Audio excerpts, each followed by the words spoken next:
Policing as a profession has always been under an intense amount of scrutiny.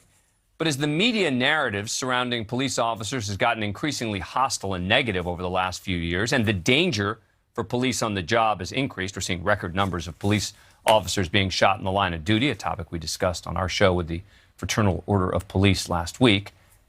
It seems like a lot of officers, especially veteran cops, are just exhausted, done with it. It's showing in the numbers. A study out by the Police Executive Research Forum, an independent police policy and research group, says that police resignations went up by 43% in 2021 from 2019. The majority of that increase, 40%, came last year.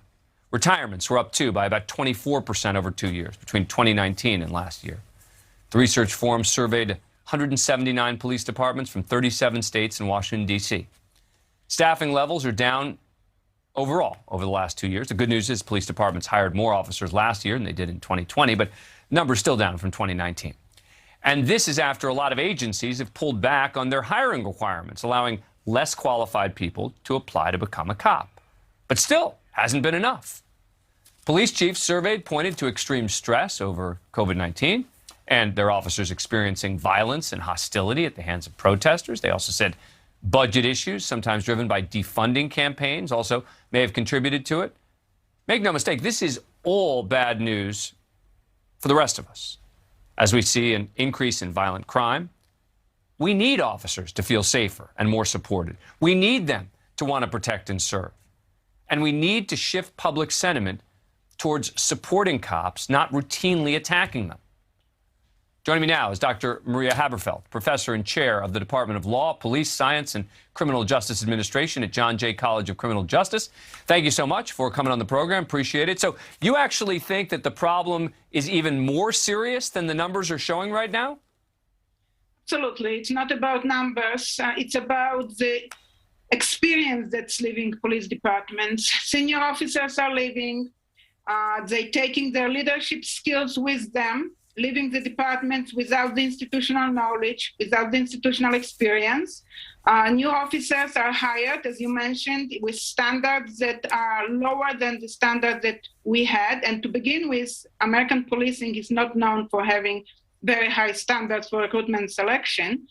So we are looking at a very grim picture. It's not about numbers, it's about the quality of people who are leaving and the quality of people who are entering the force. How important do you think the media narrative against police has been in this trend? Media narrative is critical, and more people are drawn to the media to form their opinions, and less they use their critical thinking skills to understand what is needed, how it's done, and what needs to be done. They're just consuming the news, consuming the negative rhetoric, looking at the same picture over and over and over again. That creates a very negative perception based on one officer's behavior, who doesn't represent the 900,000 officers that we have in this country. And it shapes their attitude, it shapes their opinions, and it shapes the coverage that, sorry, not the coverage, it shapes the posts that they have out there on Instagram, on various other media outlets. It's just heartbreaking to see what's posted about police work and police officers out there.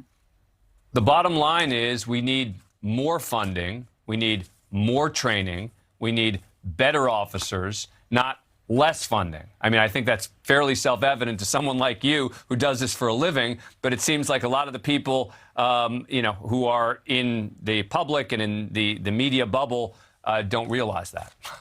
They don't realize, they don't understand policing. They don't understand that in order to improve something, you need to invest in this rather than take away the resources.